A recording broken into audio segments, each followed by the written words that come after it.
you feel it's nice sometimes if you can be a little ill. Not ill enough to feel terrible, but just a little ill enough to avoid your usual duties and responsibilities, and be pampered a little bit, and you can have coffee if you like that day instead of tea, and little privileges and little favors, which you can only enjoy if you're a little ill. But when you do get ill, then you're really very happy to be well again. As I was telling somebody this morning, in our life with Baba, it was a constant one. That's what it means with the resident mandala. So, there was no break, no being away from Baba, just with Baba all the time, day and night, over the years, your whole life, which is what we wanted. There's nothing else on earth that we trade that with. And in fact, it's the only sole ambition and goal, and we had it, and we knew it, and we were holding on to it. But even through all that, even sometimes Baba can be too much, and a little break was not unwelcome, which never happened. So the only way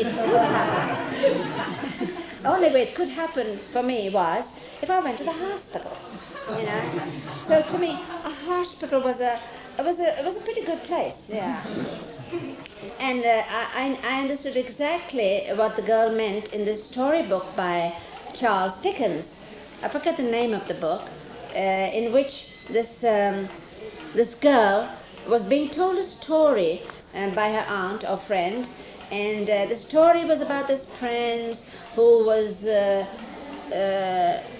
so handsome and was so rich and had so many palaces and such big grounds and orchards and this and that and stables and horses and the girl looks at the lady wistfully and eagerly and says, and a hospital? And an hospital?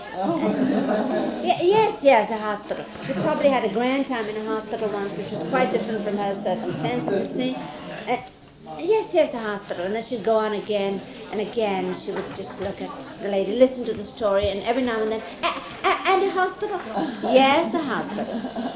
But I'll tell you what, my last experience in a hospital when we were in Hyderabad, after we returned from the States in 1952 to with Baba, the experience in the hospital was horrible. As far as my personal operation and pain and all that was concerned. So I was very happy to be back. And not only that, but Baba made it so beautiful by the welcome that was there. Baba had a radio rented for me as a come home present, because I would have to convalesce for at least a month and a half. So there was this radio, which was a very special treat for us who had no radio. And I still remember it was a beautiful jade green in color. And then, of course, even Baba was, and Mera stood at the entrance to welcome me back. Baba and Mera were both there. And Mera had this set of beautiful sari and blouse and all, like you do to a bride coming home and things like that. It was so lovely. I was so touched. Then we would listen to the radio, and so would Baba. And one of the programs Baba enjoyed was this Superman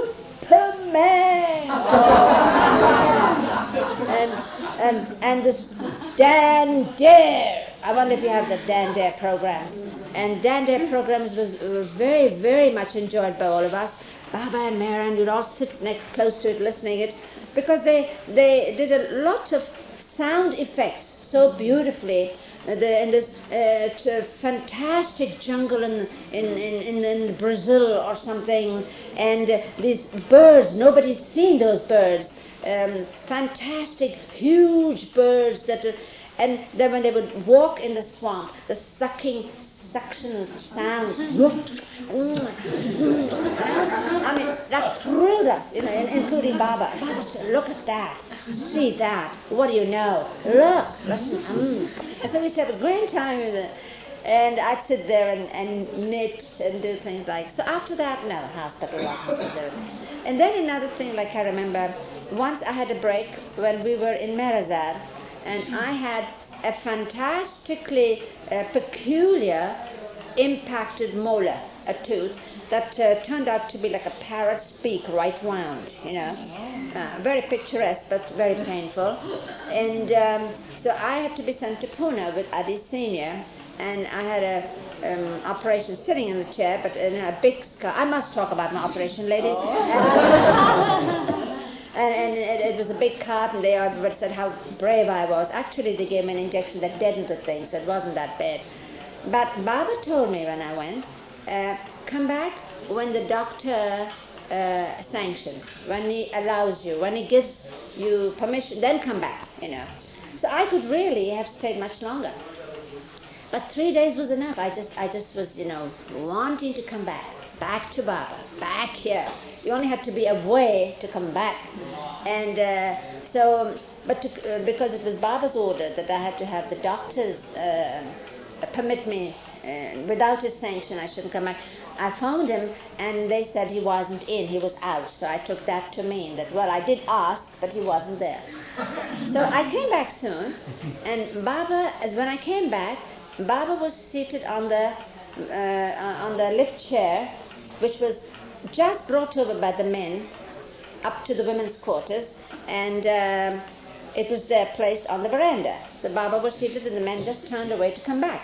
And the door opened now for the women to come out and escort Baba in. Just at that moment I came. Baba looked so happy. But he said, you came back so soon. I said, yes, Baba. And he was seated and I was standing. So when he embraced me, his head was on my chest here. And what it meant that Baba should say that I'm pleased, I'm happy you came back soon. But then he remembered, what about the doctor? I said, Baba, it doesn't matter. I phoned him, he wasn't there. And I was so happy just to see Baba happy. Oh, then who wants a break? Yes.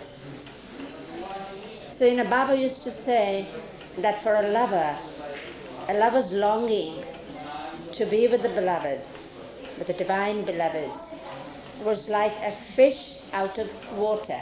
What a fish experiences, a fish that is thrown out of water, experiences to get back into the water. And his gesture was like this, because that's how a fish threshes, back. But unless the fish is out of the ocean and out of the water, it doesn't realize that it's not in the water. And then it goes back.